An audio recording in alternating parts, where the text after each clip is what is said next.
Vijayanagara channel ವೀಕ್ಷಕರಿಗೆ ನಮಸ್ಕಾರ. ವಿಜಯನಗರ ವಾರ್ತೆಗಳಿಗೆ ಸ್ವಾಗತ. ಮುಖ್ಯಾಂಶಗಳು.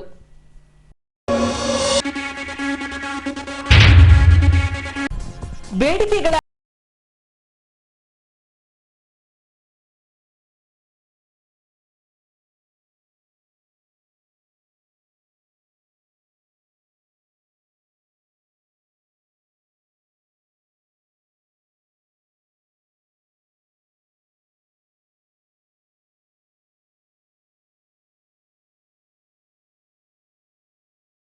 ಇಲಾಖೆಯಿಂದ ರೈತರಿಗೆ ನಡೆದ ತರಬೇತಿ ಶಿಬಿರ, ಅನಾವರಣಗೊಂಡ ನೂತನ ಉಪಕರಣಗಳು.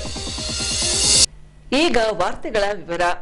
ಮಸಣ ಕಾರ್ಮಿಕರನ್ನ ಸ್ಥಳೀಯ ಸಂಸ್ಥೆಗಳ ಕಾರ್ಮಿಕರನ್ನಾಗಿ ಪರಿಗಣಿಸುವ ವಿಷಯ ಸೇರಿದಂತೆ ವಿವಿಧ ಬೇಡಿಕೆಗಳ ಈಡೇರಿಕೆಗೆ ಆಗ್ರಹಿಸಿ ಮಸಣ ಕಾರ್ಮಿಕರಿಂದ ಹೋರಾಟ ನಡೆಸಿಕೊಂಡು ಬರಲಾಗುತ್ತಿದೆ. ಬಟ್ ಫಲಿತಾಂಶ ಶೂನ್ಯವಾಗಿರುವ ಹಿನ್ನೆಲೆಯಲ್ಲಿ ಸ್ಮಶಾನದಲ್ಲಿ ಪ್ರತಿಭಟನೆ ನಡೆಸಿ ಬೇಡಿಕೆಗಳ ಈಡೇರಿಕೆಗೆ ಆಗ್ರಹಿಸಿ ಸರ್ಕಾರಕ್ಕೆ ಒತ್ತಾಯಿಸಿದ್ದಾರೆ. ಈ ಅಂಶಕ್ಕೆ ಸಂಬಂಧಿಸಿದಂತೆ ಹಂಪಿ ರಸ್ತೆಯಿಂದ ಭಟ್ರಳ್ಳಿ ಆಂಜನೇಯ ಸ್ವಾಮಿ ದೇವಸ್ಥಾನಕ್ಕೆ ತೆರಳುವ ಮಾರ್ಗದಲ್ಲಿ ಬರುವ ರುದ್ರಭೂಮಿಗೆ ಆಗಮಿಸಿದ ಮಸಣ ಕಾರ್ಮಿಕರ ಜಿಲ್ಲಾ ಘಟಕವು ಬೇಡಿಕೆಗಳ ಈಡೇರಿಕೆಗಾಗಿ ಸರ್ಕಾರಕ್ಕೆ ಆಗ್ರಹಿಸಿದರು.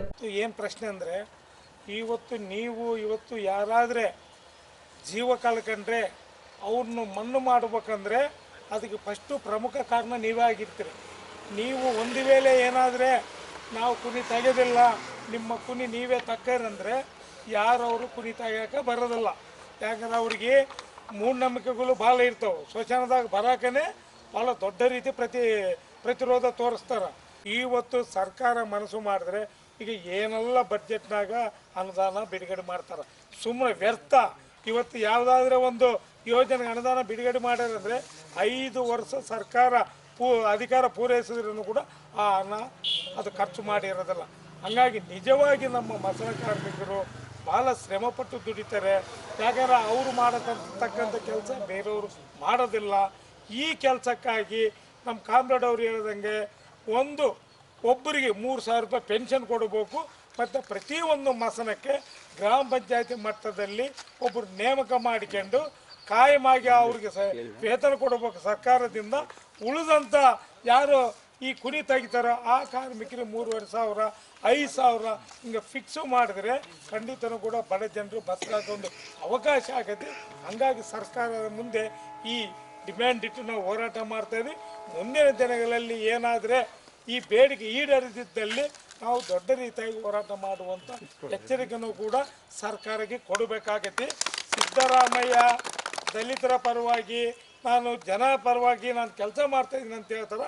ನಿಜವಾಗಿ ಸಿದ್ದರಾಮಯ್ಯನವರು ಮತ್ತು ಕೇಂದ್ರದಾಗಿರುವಂಥ ನರೇಂದ್ರ ಮೋದಿ ಅವರು ಏನಾದರೆ ದಲಿತರ ಬಗ್ಗೆ ಕಾಳಜಿ ಇದ್ದಿದ್ದು ನಿಜ ಆದರೆ ಖಂಡಿತನೂ ಕೂಡ ನಮ್ಮ ಒಬ್ಬೊಬ್ಬ ಕಾರ್ಮಿಕರಿಗೆ ಒಂದು 3,000 ರೂಪಾಯಿ ಪೆನ್ಷನ್ನು ಮತ್ತು ಒಂದು ಕುನಿಗೆ 3,500ರಿಂದ 5,000 ರೂಪಾಯಿ ನಿಗದಿ ಮಾಡಬೇಕು. ಅವ್ರ ಮಕ್ಕಳಿಗೆ ವಿದ್ಯಾರ್ಥಿ ವೇತನ ಕೊಡಬೇಕು ಮತ್ತು ಉಚಿತ ಶಿಕ್ಷಣ ಕೊಡಬೇಕು. ಮಸಣ ಕಾರ್ಮಿಕರನ್ನ ಸ್ಥಳೀಯ ಸಂಸ್ಥೆಗಳ ನೌಕರರನ್ನಾಗಿ ಪರಿಗಣಿಸಬೇಕು. ಮಸಣಕ್ಕೆ ಒಬ್ಬರಂತೆ ಮಸಣ ಕಾವಲುಗಾರರು ಅಥವಾ ಮಸಣ ನಿರ್ವಾಹಕರನ್ನಾಗಿ ನೇಮಿಸಬೇಕು. ಇಲ್ಲದಿದ್ದಲ್ಲಿ ಸ್ಮಶಾನದಲ್ಲಿ ನಮ್ಮಷ್ಟಕ್ಕೆ ನಾವೇ ಮಣ್ಣಿನಲ್ಲಿ ಹೂತುಕೊಂಡು ಪ್ರತಿಭಟನೆ ನಡೆಸಲಾಗುವುದು.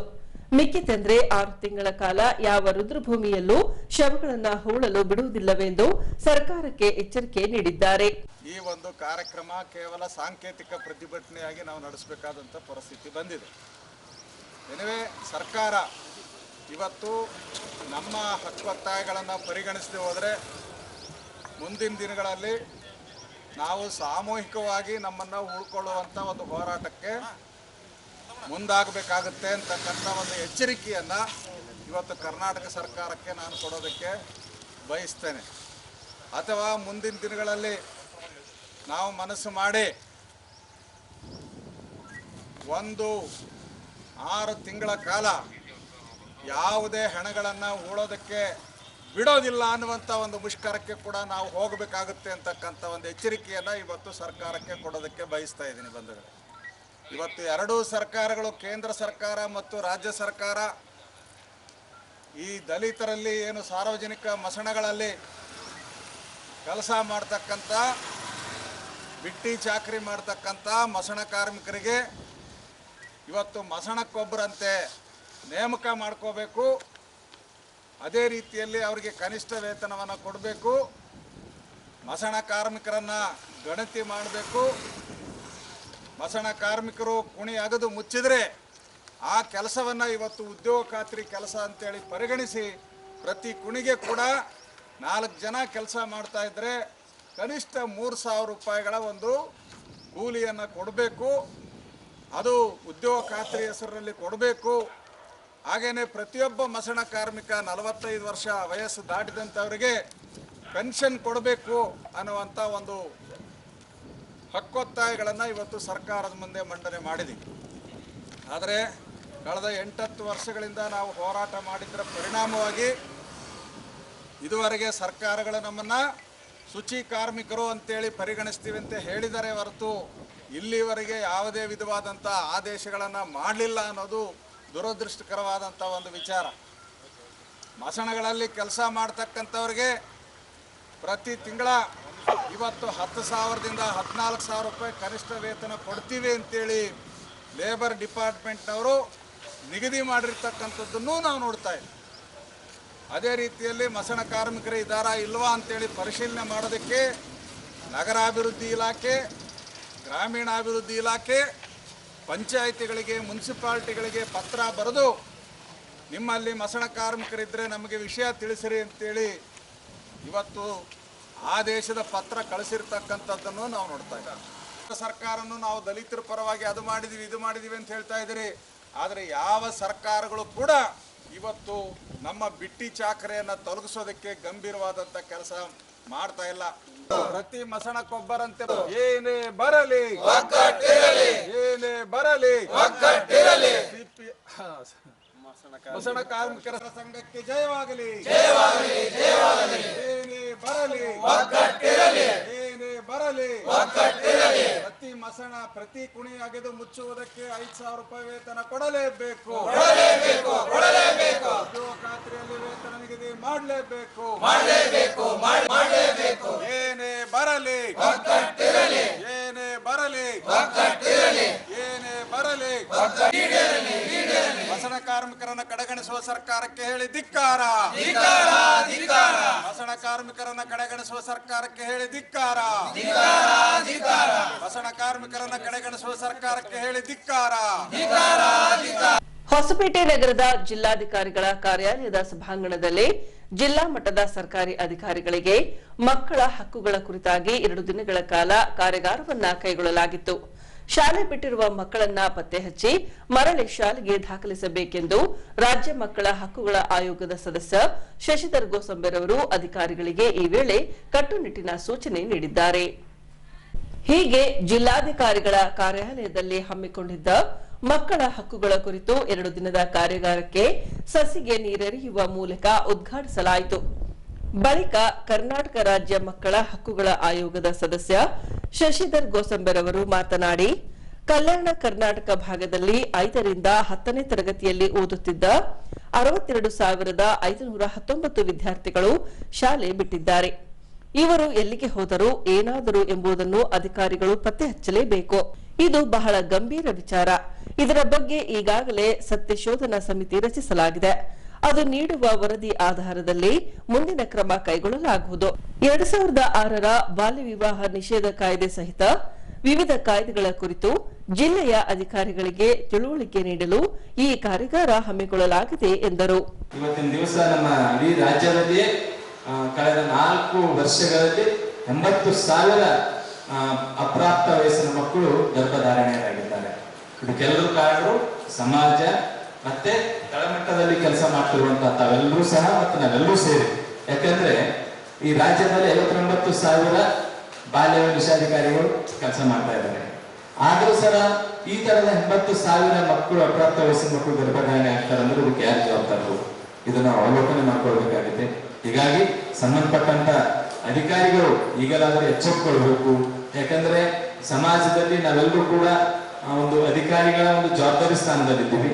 ಆ ಮಕ್ಕಳಿಗೆ ಸಕಾಲದಲ್ಲಿ ನಾವು ಸೇವೆ ಒದಗಿಸಿಕೊಟ್ಟಾಗ, ಸಕಾಲದಲ್ಲಿ ನ್ಯಾಯ ಒದಗಿಸಿಕೊಟ್ಟಾಗ ಮಾತ್ರ ಆ ಭಗವಂತನಿಗೆ ಮತ್ತು ಸಮಾಜದಲ್ಲಿ ನಾವು ಬರುತ್ತಿರುವಂತವರಿಗೆ ಒಂದು ನ್ಯಾಯ ಒದಗಿಸಿಕೊಟ್ಟಂಗೆ ಆಗ್ತಾ ಇದೆ. ಹೀಗಾಗಿ ಮುಂಬರ್ತಕ್ಕಂಥ ದಿನಗಳಲ್ಲಿ ಒಂದೊಂದು ರೀತಿಯಾಗಿ ನಮ್ಮ ಇಡೀ ಕಲ್ಯಾಣ ಕರ್ನಾಟಕದಲ್ಲಿ 62,000 ಮಕ್ಕಳು ಶಾಲೆಯಿಂದ ಹೊರಗಿದ್ದಾರೆ. ಆ ಮಕ್ಕಳು ಎಲ್ಲಿದ್ದಾರೆ ಅನ್ನೋದ್ರ ಬಗ್ಗೆ ಯಾರಿಗೂ ಇನ್ನೂ ಪರಿಚಯಿಸ್ತಾ ಇಲ್ಲ. ಚಾಟ್ಸ್ ಅನ್ನು ನೋಡ್ತಾ ಇದ್ದಾರೆ, ಶಿಕ್ಷಣ ಇಲಾಖೆಯವರು ನೋಡ್ತಾ ಇದ್ದಾರೆ, ಏನು ಎರಡೆರಡು ಕಡೆ ದಾಖಲಾತಿ ಆಗಿದೆಯೋ, ಅಥವಾ ಮಕ್ಕಳು ಬಾಲ ಕಾರ್ಮಿಕರಾಗಿ ಹೋಗಿದ್ದಾರೋ, ಅಥವಾ ಮಕ್ಕಳು ನಾಪತ್ತೆ ಆಗಿದ್ದಾರೋ. ನಮ್ಮ ದೇಶದಲ್ಲಿ ನಾವು ಕರ್ನಾಟಕದಲ್ಲಿ ನಾಪತ್ಯದಲ್ಲಿ ನಾವು 3ನೇ ಸ್ಥಾನದಲ್ಲಿದ್ದೀವಿ. ಇವತ್ತಿನ ದಿವಸ ನಮ್ಮ ಕಳೆದ 3 ವರ್ಷಗಳಲ್ಲಿ 9,860 ಪರೋಕ್ಷ ಪ್ರಕರಣಗಳು ದಾಖಲಾಗಿವೆ. ಅದರಲ್ಲಿ ಕನ್ವೆನ್ಷನ್ ಶಿಕ್ಷೆ ಆಗಿದ್ದು ಬರೀ 202 ಜನರಿಗೆ ಮಾತ್ರ. ಇದು ವಿಷಯ ನಮ್ಮ ಮಕ್ಕಳ ಹಕ್ಕುಗಳ ರಕ್ಷಣೆ ಬಹಳ ಗಂಭೀರವಾಗಿ ಪರಿಗಣಿಸಿದೆ. ಎಲ್ಲಾ ವಿಷಯಗಳನ್ನು ಸ್ವಯಂ ಪ್ರೇರಿತವಾಗಿ ದಾಖಲು ಮಾಡಿಕೊಂಡಿದೆ. ಪ್ರತಿಯೊಂದು ಈ ತರದ ಮಕ್ಕಳ ರಕ್ಷಣೆಗೆ ವಿಷಯಕ್ಕೆ ಸಂಬಂಧಪಟ್ಟಂತ ಎಲ್ಲೇ ಲೋಪದೋಷಗಳಾದರೂ ಕೂಡ ನಮ್ಮ ಆಯೋಗ ಸುಮ್ಮನಿರಲ್ಲ. 30 ದಿನಗಳಲ್ಲಿ ವರದಿ ತರಿಸಿಕೊಳ್ಳುವ ಮೂಲಕ, ಸ್ವಯಂ ಪ್ರೇರಿತ ದೂರು ದಾಖಲಿಸಿಕೊಳ್ಳುವ ಮೂಲಕ ಸಂಬಂಧಪಟ್ಟಂತ ಅಧಿಕಾರಿಗಳಿಗೆ, ತಪ್ಪಿಸಿದ ಅಧಿಕಾರಿಗಳಿಗೆ ಸೂಕ್ತ ಕ್ರಮಕ್ಕೆ ನಾವು ಸಂಬಂಧಪಟ್ಟಂತ ಇಲಾಖೆ ಹಿರಿಯ ಅಧಿಕಾರಿಗಳಿಗೆ ಪತ್ರ ಮಾಡ್ತೀವಿ ಅಂತಕ್ಕಂಥ ಮಾತನ್ನು ಹೇಳ್ತಾ ಇದ್ದೀನಿ. ಅದೇ ರೀತಿಯಾಗಿ ನಮ್ಮ ರಾಜ್ಯದಲ್ಲಿ ಕಳೆದ 3 ವರ್ಷದಲ್ಲಿ 24,945 ಶಿಶುಗಳ ಮರಣವಾಗಿದೆ. ನನಗೆ ಅನೇಕ ಕರೆಗಳು ಬಂದಿವೆ. ಭ್ರೂಣ ಹತ್ಯೆ ಮತ್ತು ಭ್ರೂಣ ಪತ್ತೆ ಮಾಡ್ತಕ್ಕಂಥ ಕೆಲಸ ಆಗ್ತಾ ಇದೆ. ನೀವು ಎಲ್ಲ ಕಡೆ ಒಂದು 4 ತಂಡಗಳು ಮಾಡ್ಕೊಂಡು ನೀವು ರ್ಯಾಂಡಮ್ ಆಗಿ ಚೆಕ್ ಮಾಡ್ರಿ ಅಂತ ಹೇಳಿದ್ದೆ. ಆದ್ರೂ ಕೂಡ ಅಧಿಕಾರಿಗಳು ಯಾವ ಕಾರಣಕ್ಕಾಗಿ ಏನ್ ಮಾಡೋದು ಗೊತ್ತಿಲ್ಲ. ಹೇಳ್ತಾ ಇದ್ರ ಬಗ್ಗೆ ಗಂಭೀರವಾಗಿ ತಗೊಳ್ಬೇಕು. ಆ ತರದ ಒಂದು ಸಮಾಜದಲ್ಲಿ ಅನಿಷ್ಟ ಪದ್ಧತಿಗಳಿಗೆ ಯಾರು ಕೂಡ ಸಹಿಸಬಾರದು. ನಮ್ಮ ಆಯೋಗ ಕೂಡ ಸಹಿಸಲ್ಲ.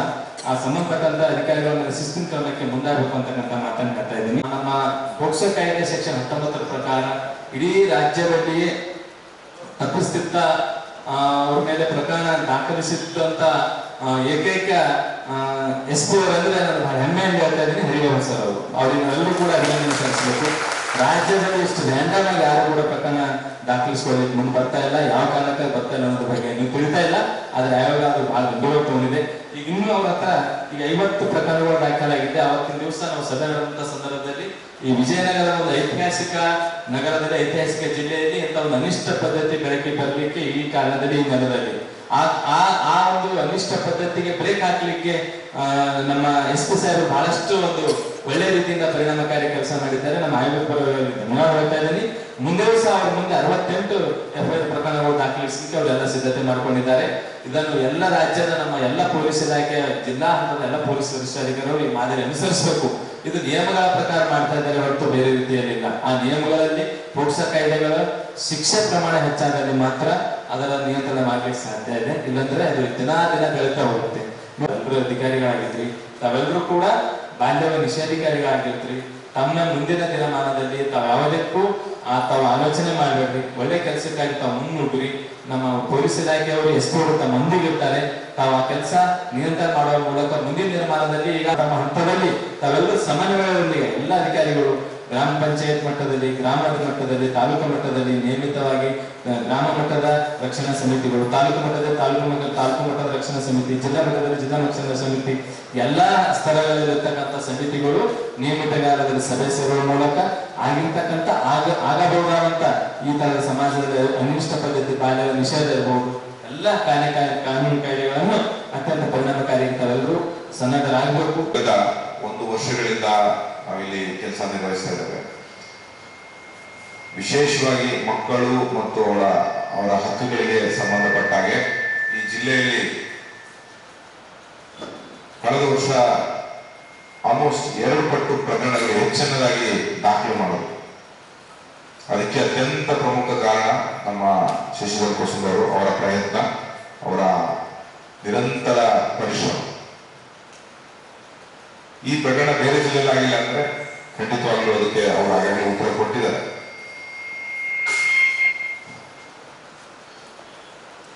ಪೋಕ್ಸೋ ಕಾಯ್ದೆ ಸೆಕ್ಷನ್ 1920 ಬಹಳ ಸ್ಪಷ್ಟವಾಗಿ ಹೇಳುತ್ತೆ, ಯಾವುದೇ ಪೋಕ್ಸೋ ಮಕ್ಕಳ ಹಕ್ಕುಗಳಿಗೆ ಉಲ್ಲಂಘನೆ ಆಗಿರುವಂತದ್ದು ಸಂಬಂಧಪಟ್ಟಾಗ ಪ್ರಕರಣಕ್ಕೆ ಗಮನಕ್ಕೆ ಬಂದಂತಹ ಸಂದರ್ಭದಲ್ಲಿ ಯಾವುದೇ ಒಬ್ಬ ಪಬ್ಲಿಕ್ ಇರ್ಬೋದು ಅಥವಾ ಗವರ್ಮೆಂಟ್ ಅಫಿಷಿಯಲ್ಸ್ ಇರ್ಬೋದು, anyone who comes to know ಅಂತಾನೆ ಅದರೊಳಗೆ ಬಹಳ ಸ್ಪಷ್ಟವಾಗಿ ಅವರು ಆ ಪ್ರಕರಣನ ದಾಖಲು ಮಾಡಲಿಲ್ಲ ಅಂತ ಹೇಳಿದ್ರೆ ಅವ್ರ ಮೇಲೆ ಸೆಕ್ಷನ್ 21 ಅಟ್ರಾಕ್ಟ್ ಆಗ್ತದೆ.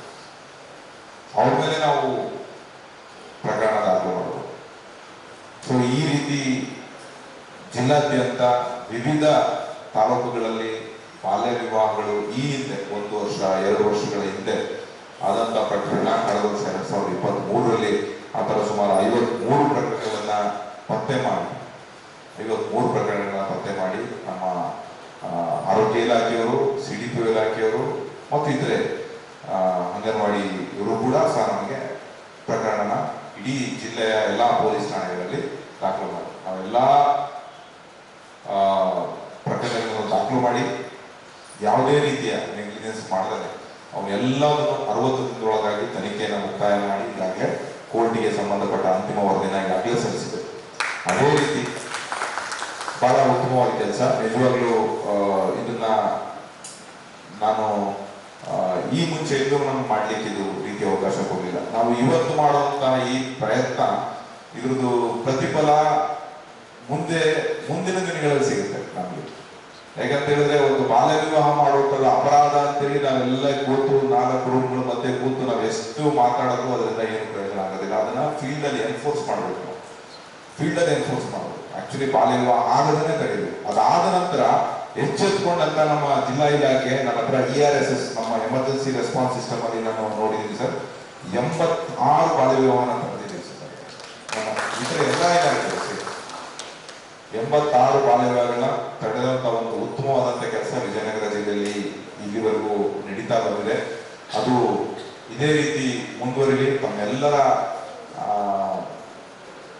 ಕೋಆಪರೇಷನ್, ಸಹಕಾರ ನಮ್ಮ ಇಲಾಖೆ ಜೊತೆಗೆ, ನಮ್ಮ ಇಲಾಖೆಯ ಸಹಕಾರ ತಮ್ಮೆಲ್ಲ ಇಲಾಖೆಯ ಜೊತೆಗೆ ಸದಾ ಇರುತ್ತೆ ಅಂತೇಳಿ ಹೇಳ್ತಾ, ವಿಜಯನಗರ ಜಿಲ್ಲೆ ಈ ಬಾಲ್ಯ ವಿವಾಹ ಮತ್ತು ಮಕ್ಕಳ ಮೇಲೆ ಆಗುವಂತಹ ದೌರ್ಜನ್ಯಗಳನ್ನ ಸಂಪೂರ್ಣವಾಗಿ ನಾವು ತೆಗೆದಾಕಲಿಕ್ಕೆ ನಿರಂತರವಾಗಿ ಶ್ರಮವಹಿಸಬೇಕು. ಅದಕ್ಕೆ ನಮ್ಮ ಶಿಕ್ಷಣ ಕೋಶದವರು ಮತ್ತು ಇತರ ಎಲ್ಲ ಜಿಲ್ಲಾ ಆಡಳಿತದ ಅಧಿಕಾರಿಗಳು ಮತ್ತು ಇತರ ಎಲ್ಲ ನಮ್ಮ ಅಧಿಕಾರಿ ಮಿತ್ರರು ಇದಕ್ಕೆ ಕೈ ಜೋಡಿಸ್ತೀನಿ ಅಂತೇಳಿ ನಾನು ಭಾವಿಸ್ತಾ ನಾನು ಒಂದೆರಡು ಮಾತನ್ನ ಮುಗಿಸ್ತಾ ಇದ್ದೇನೆ. ಜೈ ಹಿಂದ್, ಜೈ ಕರ್ನಾಟಕ. ತೋಟಗಾರಿಕೆ ಇಲಾಖೆಯಿಂದ 2023-24ನೇ ಸಾಲಿನ ಪ್ರಧಾನಮಂತ್ರಿ ಕೃಷಿ ಸಿಂಚಾಯಿ ಯೋಜನೆಯ ಅಡಿಯಲ್ಲಿ ರೈತರಿಗೆ ತರಬೇತಿ ಕಾರ್ಯಾಗಾರವನ್ನ ಹಮ್ಮಿಕೊಳ್ಳಲಾಗಿತ್ತು. ಈ ವೇಳೆ ಕೃಷಿ ಪದ್ಧತಿಯ ವಿನೂತನ ಉಪಕರಣಗಳನ್ನು ಅನಾವರಣಗೊಳಿಸಲಾಗಿತ್ತು. ಅದೇ ರೀತಿ ರೈತರಿಗೆ ಉಚಿತವಾಗಿ ತರಕಾರಿ ಬೀಜಗಳನ್ನು ವಿತರಿಸಲಾಯಿತು. ಈ ಅಂಶಕ್ಕೆ ಸಂಬಂಧಿಸಿದಂತೆ ನಗರದ ರೋಟರಿ ಕ್ಲಬ್ನ ಸಭಾಂಗಣದಲ್ಲಿ ಕೈಗೊಂಡ ಕಾರ್ಯಾಗಾರವನ್ನ ಸಸಿಗೆ ನೀರೆರೆಯುವ ಮೂಲಕ ಉದ್ಘಾಟಿಸಲಾಯಿತು. ಬಳಿಕ ತಾಲೂಕು ಪಂಚಾಯಿತಿ ಸಿಇಒ ಎಂ ಉಮೇಶ್ ರವರು ಮಾತನಾಡಿ, ಅಗತ್ಯ ಇರುವಷ್ಟು ಮಾತ್ರ ಬೆಳೆಗೆ ನೀರು ಹರಿಸಬೇಕು ಹಾಗೂ ಗೊಬ್ಬರವನ್ನ ಹಾಕಬೇಕೆಂದು ತಿಳಿಸಿದರು. ನಿಮಗೆ ಈ ಇತರ ಕಾರ್ಯಕ್ರಮಗಳು ಇಟ್ಕೊಂಡಾಗ ನಿಮಗೆ ಸ್ವಲ್ಪ ತಾತ್ಸಾರ ಮನೋಭಾವನೆ ಇರಲಿತ್ತು ಅಂತ ಭಾವಿಸ್ತೇನೆ. ಆದರೆ ಈ ವರ್ಷ ನಿಮಗೆ ನೀರಿನ ಅಭಾವದಿಂದ ಈ ಹನಿ ನೀರಾವರಿ ಹನಿಯಲ್ಲಿ ನೀರಿಗೆ ಎಷ್ಟು ಕಷ್ಟಪಡಬೇಕು ಅನ್ನೋದು ಬಹುಶಃ ಎಲ್ಲರಿಗೂ ಆಲ್ರೆಡಿ ಫೀಲ್ ಆಗಿ ಸ್ಟಾರ್ಟ್ ಆಗಿದೆ. ಸೊ ಈಗ ನಾನು ಹಿಂದೆ ಮಾತಾಡ್ತಕ್ಕಂಥವ್ರು ಹೇಳಿದರು, ಕೋಲಾರಲ್ಲಿ ಮತ್ತೆ ಬಹಳಷ್ಟು ಚೆನ್ನೈ, ಮುಂಬೈ ಆ ಥರಲ್ಲೆಲ್ಲ ನೀರು ಸಿಗ್ತಾ ಇಲ್ಲ ಅಂತ. ಸೊ ನನಗೆ ಈಗ ಬೇಸಿಗೆ ಬರ್ತಾ ಇದೆ, ಕುಡಿಯೋ ನೀರು ಬರ್ತಕ್ಕಂಥದ್ದು ನಮ್ಮ ತಾಲೂಕು ಆಡಳಿತದ್ದು ಮತ್ತು ನಮ್ಮ ತಾಲೂಕು ಪಂಚಾಯತಿದು ಬಹಳ ಜವಾಬ್ದಾರಿ ಇರುತ್ತೆ. ಸೊ ಇದರೊಳಗೆ ನಮ್ಮ ಹತ್ತಿರದೊಳಗೆ ಈಗ ಕಲ್ಲಡಿ ಗ್ರಾಮಕ್ಕೆ ನಮಗೆ 350 ಅಡಿ ಹೋದರೂ ನೀರು ಸಿಗ್ತಾ ಇದೆ. ಮತ್ತೆ ಹೋದ ವಾರ ನಾವು ಗಂಗಾ ವಿಲೇಜಲ್ಲಿ ಕುಡಿಯೋ ನೀರಿನ ಬೋರ್ವೆಲ್ಗಳು ಫೇಲ್ ಆಗಿದ್ದಾವೆ. ಅಲ್ಲಿ 2 ಬೋರ್ವೆಲ್ ಕೊಡಿಸಿದ್ರು, 350 ಅಡಿ ಒಳಗೆ ಹೋದರೂ ಕೂಡ ನೀರು ಬಂದಿಲ್ಲ. ಸೊ ಇಂಥ ಒಂದು ಕಷ್ಟಕರ ಪರಿಸ್ಥಿತಿಯಲ್ಲಿ ನಾವೆಲ್ಲ ಇದ್ದೇವೆ ಇವತ್ತು. ಸೊ ಒಂದು ವರ್ಷ ಮಳೆ ಆಗಿಲ್ಲ ಅಂದ್ರೆ ಎಷ್ಟು ಕಷ್ಟ ಆಗುತ್ತೆ ಅಂತ ಇದರಿಂದ ನಿಮಗೆ ಜಸ್ಟ್ ಒಂದು 2 ಉದಾಹರಣೆಗಳು ಕೊಟ್ಟೆ. ಅದಕ್ಕೆ ನಾವು ಕೃಷಿಯಲ್ಲಿ ನಾವೇನ್ ಮಾಡ್ತೀವಿ, ನೀರಾವರಿ ಭಾಗದ ರೈತರು ಇರೋದ್ರಿಂದ ನೀರನ್ನ ಫುಲ್ಲು ಗದ್ದೆಗಳ ತರ ಫುಲ್ ಹಟ್ಟಿ ಮಾಡ್ತೀವಿ. ಜೊತೆಗೆ ಅದಕ್ಕೆ ಸಿಕ್ಕಾಪಟ್ಟೆ ಆ ನೀರು ಹಾಕೋದ್ರಿಂದ ರಸಗೊಬ್ಬರ ಜಾಸ್ತಿ ಹೀರ್ಕೊಳ್ಳುತ್ತೆ ಮಣ್ಣು, ಮತ್ತೆ ಅದು ಮಳೆ ಬಂದಾಗ ಅದೆಲ್ಲ ಕೊಚ್ಕೊಂಡು ಹೋಗುತ್ತೆ. ಆದರೆ ನಮಗೆ ರಸಗೊಬ್ಬರಗಳು ಎದಕ್ಕೆ ಬೇಕು, ಮಣ್ಣೆ ಎದಕ್ಕೆ ಬೇಕು, ನಮ್ಮ ಗಿಡನ ಬೆಳೆಸಿ ಅದರ ಫಲ ಕೊಡೋರಿಗೆ ಅಷ್ಟೇ ಬೇಕಾಗಿದೆ ಆಕ್ಚುಲಿ. ಸೊ ನಾವು ಉದಾಹರಣೆಗೆ ಒಂದು 10 ಗ್ರಾಮ್ನಷ್ಟು ನಮಗೆ ಯೂರಿಯಾ ಬೇಕಾಗಿದ್ರೆ ಆ ಗಿಡ ಬೆಳೆದು ಫುಲ್ಲು ಫಲ ಕೊಡೋದಕ್ಕೆ ನಾವೆಲ್ಲ ಎಷ್ಟು ಹಾಕ್ತಿದ್ದೀವಿ, 10 ಗ್ರಾಮ್ ಬೇಕಾದ್ರೆ 100 ಗ್ರಾಮ್ ಅಷ್ಟು ಹಾಕ್ತಾ ಇದ್ದೀವಿ. ಸೊ ಇನ್ನೂ 90 ಗ್ರಾಮ್ ಅದು ಎಲ್ಲೋ ಅಬ್ಸರ್ವ್ ಆಗಲ್ಲ, ಅದು ರಂಗಫಲ. ಅಂದರೆ ನಮ್ಮ ನಾವು ನೀರು ಮಾಡಿದಾಗ ಮತ್ತೆ ನಾವು ಬೋರ್ವೆಲ್ ಆನ್ ಮಾಡಿಬಿಟ್ಟಾಗ ಅದು ಸುಮ್ಮನೆ ಕೊಚ್ಕೊಂಡು ಮತ್ತೆ ವಾಪಸ್ ಕೆನಾಲಿಗೆ 4 ಹೋಗಿ ಸೇರ್ಕೊಳ್ತೇವೆ. ಸೊ ಈ ಥರದ್ದೆಲ್ಲ ಈಗ ನೋಡಿ, 100 ಗ್ರಾಮ್ ಒಳಗೆ 90 ಗ್ರಾಮ್ ವೇಸ್ಟ್ ಮಾಡೋದ್ರ ಬದಲು ಕೇವಲ 10 ಗ್ರಾಮ್ಗೆ ಅಷ್ಟೇ ನಾವು ದುಡ್ಡು ಇನ್ವೆಸ್ಟ್ ಮಾಡಿ 10 ಗ್ರಾಮ್ ಅಷ್ಟೇ ಬೆಳೆಯೋದು ಹೆಂಗೆ ಅನ್ನೋದು ಕಲಿಯೋದೇ ಈ ಒಂದು ಸಿಂಚಾಯಿ ಯೋಜನೆ ಒಳಗೆ ಹನಿ ನೀರಾವರಿ ಒಳಗೆ ನಾವು ನಿಮಗೆ ಹೇಳ್ಕೊಡ್ತಕ್ಕಂಥ ಕಾರ್ಯಗಳು. ನಂತರ ತೋಟಗಾರಿಕೆ ಇಲಾಖೆಯ ಉಪನಿರ್ದೇಶಕ ಚಿದಾನಂದ್ರವರು ಮಾತನಾಡಿ, ಈ ಬಾರಿ ಬರಗಾಲ ತೀವ್ರವಾಗಿದೆ. ಹೀಗಾಗಿ ನೀರು ಉಳಿಸುವಂತಹ ತಂತ್ರಜ್ಞಾನವನ್ನು ರೈತರು ಬಳಸಿಕೊಳ್ಳಲೇಬೇಕು. ಕೃಷಿ ಸಿಂಚಾಯಿ ಯೋಜನೆಯಲ್ಲಿ 5 ಎಕರೆ ತನಕದ ಕೃಷಿ ಜಮೀನು ಇರುವ ರೈತರಿಗೆ 90% ಸಬ್ಸಿಡಿಯಲ್ಲಿ, ಪರಿಶಿಷ್ಟ ಜಾತಿ ಪಂಗಡ ಹಾಗೂ ಇತರರಿಗೆ 75% ಸಬ್ಸಿಡಿಯಲ್ಲಿ ಹನಿ ನೀರಾವರಿ ವ್ಯವಸ್ಥೆ ಮಾಡಿಕೊಳ್ಳುವುದು ಸಾಧ್ಯವಿದೆ. 5 ಎಕರೆಗಿಂತ ಅಧಿಕ, 12 ಎಕರೆಗಿಂತ ಕಡಿಮೆ ಇರುವ ರೈತರಿಗೂ ಸ್ವಲ್ಪ ಕಡಿಮೆ ಪ್ರಮಾಣದಲ್ಲಿ ಸಬ್ಸಿಡಿ ಸಿಗುತ್ತದೆ. ಇದನ್ನು ಬಳಸಿಕೊಳ್ಳಬೇಕು ಎಂದರು. ತರಬೇತಿ ಕಾರ್ಯಕ್ರಮ ನಾವು ಸುಮಾರು ದಿನದಿಂದ ಮಾಡ್ತಾ ಇದ್ದೀವಿ. ಹಾಗೆ ನಮ್ಮ ಈ ಹನಿ ನೀರಾವರಿ ಅನ್ನೋದು ಸುಮಾರು 1990ರಿಂದಲೂ ನಾವು ಇದನ್ನ ಅನುಷ್ಠಾನ ಮಾಡ್ತಾ ಬರ್ತಾ ಇದ್ದೀವಿ. ಆದ್ರೆ ಪ್ರತಿ ವರ್ಷ ತರಬೇತಿ ಅವಶ್ಯಕತೆ ಇದೆ. ಯಾಕಂತಂದ್ರೆ ಹೊಸ ಹೊಸ ತಾಂತ್ರಿಕತೆಗಳು ನಾವು ಈ ಒಂದು ಹನಿ ನೀರಾವರಿ ಪದ್ಧತಿಯಲ್ಲಿ ನಾವು ನೋಡ್ತಾ ಇದ್ದೀವಿ. ಹಿಂದೆ ಏನು ನಾವು ಹನಿ ನೀರಾವರಿ ಪದ್ಧತಿ ಅಳವಡಿಸ್ಕೊಂಡು ಬೆಳೀತಾ ಇದ್ವಿ, ಅದು ಪ್ರತಿ ವರ್ಷನೂ ಒಂದು ಅಪ್ಗ್ರೇಡ್ ಆಗ್ತಾ ಇದೆ. ಅಂದ್ರೆ ಪ್ರತಿ ವರ್ಷನೂ ಹೊಸ ಹೊಸ ತಾಂತ್ರಿಕತೆಗಳು ಅಡಿಷನ್ ಆಗ್ತಾ ಇದೆ. ಹಾಗಾಗಿ ಈ ಒಂದು ಹೊಸ ತಾಂತ್ರಿಕತೆಗಳನ್ನ ವಿನೂತನ ಒಂದು ತಂತ್ರಜ್ಞಾನಗಳನ್ನ ಅಳವಡಿಸಿಕೊಂಡು ಬೆಳೆದಲ್ಲಿ ಖಂಡಿತವಾಗ್ಲೂ ಒಂದು ಉತ್ತಮ ಬೆಳೆಯಲಿಕ್ಕೆ ಸಾಧ್ಯವಾಗ್ತದೆ. ಅದ್ರ ಜೊತೆಗೆ ಒಂದು ಈ ನೀರಿನ ಬಳಕೆಯನ್ನು ಮಿತಗೊಳಿಸಬಹುದು. ನಾವು ಈ ರಸಾವಳಿ ಪದ್ಧತಿಯನ್ನ ಫರ್ಟಿಗೇಷನ್ ಟೆಕ್ನಿಕ್ಸ್ ಅಲ್ಲಿ ಇದಾವಲ್ಲ, ಇದನ್ನ ಅಳವಡಿಸಿಕೊಂಡಲ್ಲಿ ಸುಮಾರು 30-70% ನಾವು ರಾಸಾಯನಿಕ ಗೊಬ್ಬರಗಳನ್ನ ಕಡಿಮೆ ಮಾಡಬಹುದು. ಇದಲ್ಲದೆ ಅಧಿಕ ಉತ್ಪನ್ನ ಮತ್ತು ಇಳುವರಿನೂ ಸಹ ಪಡೆಯಲಿದೆ. ಆಲ್ಮೋಸ್ಟ್ ಡಬಲ್ ಇಳುವರಿ ನಾವು ಕಾಣಬಹುದು. ಯಾಕಂದ್ರೆ ಮುಖ್ಯವಾಗಿ ನಾವು ದಾಳಿಂಬೆ ಮತ್ತು ಪಪ್ಪಾಯ ಅಂತ ಬೆಳೆಗಳಲ್ಲಿ ಈ ಭಾಗದಲ್ಲಿ ಬೆಳೆಯೋದು ಡ್ರ್ಯಾಗನ್ ಆಗಿರ್ಬೋದು ಅಥವಾ ಇತರೆ ಕೆಲವು ದ್ರಾಕ್ಷಿ ಬೆಳೆಗಳು ಬಹಳ ನೋಡಿದ್ವಿ ನಾವು. ಆಲ್ಮೋಸ್ಟ್ ದಾಳಿಂಬೆ ಬೆಳೆ ಸುಮಾರು 300-350 ಗ್ರಾಮ್ ಬರ್ತಾರೆ. ಈ ಪದ್ಧತಿಯಲ್ಲಿ ಬೆಳೆದಂತರಿಗೆ 700 ಗ್ರಾಮ್ ತನಕ ಬೆಳೆದಂತ ನಾವು ಈ ಭಾಗದಲ್ಲಿ ನಾವು ನೋಡಿದ್ದೀವಿ. 700 kg ಬಂದಿದೆ. ಹಾಗಾಗಿ ರಸಾವಳಿ ಪದ್ಧತಿ ಮತ್ತು ಈ ಹನಿ ನೀರಾವರಿ ಪದ್ಧತಿನ ಅಳವಡಿಸಿಕೊಂಡು ಬೆಳೆದಲ್ಲಿ ಬಹಳ ಉತ್ತಮವನ್ನು ಬೆಳೆಯಲಿಕ್ಕೆ ಸಾಧ್ಯವಾಗುತ್ತದೆ. ಈಗಾಗಲೇ ನಾವು ಈ ವರ್ಷ ಈ ಒಂದು ಆರ್ಥಿಕ ವರ್ಷದಲ್ಲಿ ರೈತರಿಗೆ ಸಾಮಾನ್ಯ ವರ್ಗದ ರೈತರಿಗೆ 75% ಸಹಾಯಧನ ನೀಡ್ತಾ ಇದ್ದೀವಿ. ಹಾಗೂ SC ST ರೈತರಿಗೆ 90% ಸಹಾಯಧನ ನೀಡಲಾಗ್ತಿದೆ.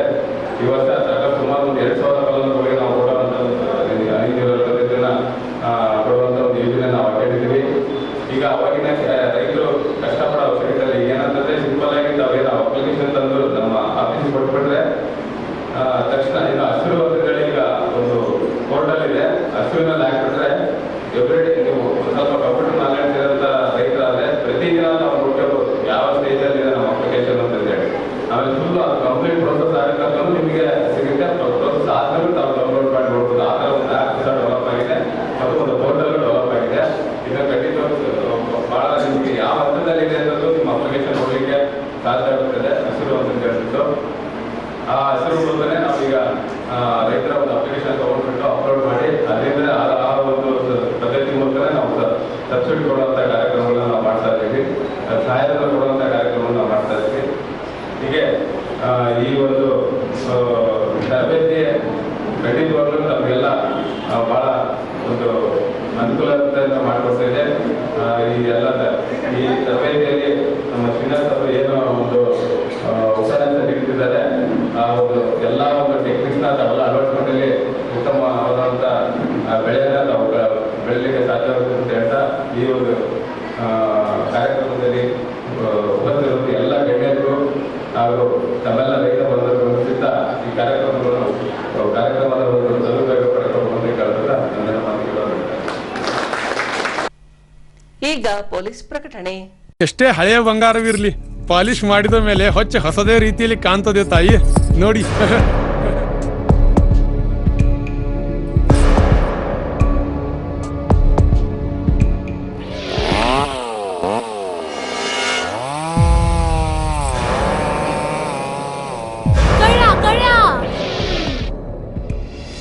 ತಾಯಿ, ನಿಮ್ ಮೈ ಮೇಲೆ ಅದೋ ಹೊಲಸು ಬಿದ್ದಿದೆ.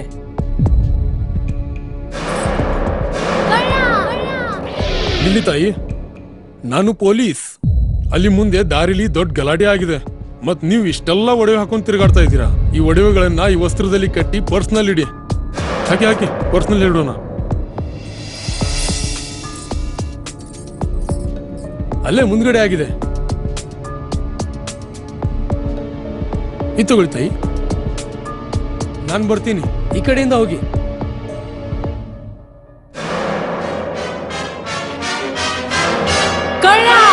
ಇಂತಹ ಮೋಸದ ಸಂಗತಿ ನಿಮಗೂ ನಡೆಯಬಹುದು. ತಮ್ಮ ಬೆಲೆ ಬಾಳುವ ಒಡವೆ ಆಭರಣ ವಸ್ತುಗಳನ್ನು ಎಚ್ಚರಿಕೆಯಿಂದ ಕಾಪಾಡಿ. ಯಾವುದೇ ಮಾತುಗಳಿಗೆ ಮರುಳಾಗಬೇಡಿ. ಸಂಶಯಾಸ್ಪದ ರೀತಿಯಲ್ಲಿ ಯಾರಾದರೂ ಕಂಡು ಬಂದರೆ ಸಮೀಪದ ಪೊಲೀಸ್ ಠಾಣೆಯನ್ನು ಸಂಪರ್ಕಿಸಿರಿ. ಈಗ ಕೊನೆಯಲ್ಲಿ ಮತ್ತೊಮ್ಮೆ ವಾರ್ತೆಗಳ ಮುಖ್ಯಾಂಶಗಳು.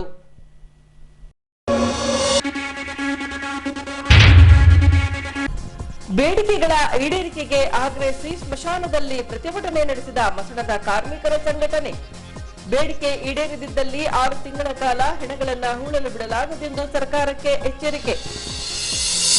ಮಕ್ಕಳ ಹಕ್ಕುಗಳ ಕುರಿತು ನಡೆದ ತರಬೇತಿ ಕಾರ್ಯಾಗಾರ. ಶಾಲೆ ಬಿಟ್ಟ ಮಕ್ಕಳನ್ನ ಪತ್ತೆ ಹಚ್ಚುವಂತೆ ಅಧಿಕಾರಿಗಳಿಗೆ ಸೂಚಿಸಿದ ಮಕ್ಕಳ ಹಕ್ಕು ಆಯೋಗದ ಸದಸ್ಯ ಗೋಸಂಬೆ. ತೋಟಗಾರಿಕೆ ಇಲಾಖೆಯಿಂದ ರೈತರಿಗೆ ನಡೆದ ತರಬೇತಿ ಶಿಬಿರ. ಅನಾವರಣಗೊಂಡ ನೂತನ ಉಪಕರಣಗಳು. ಇಲ್ಲಿಗೆ ವಾರ್ತಾ ಪ್ರಸಾರ ಮುಕ್ತಾಯವಾಯಿತು. ವಂದನೆಗಳೊಂದಿಗೆ ನಯನ ಉಮೇಶ್.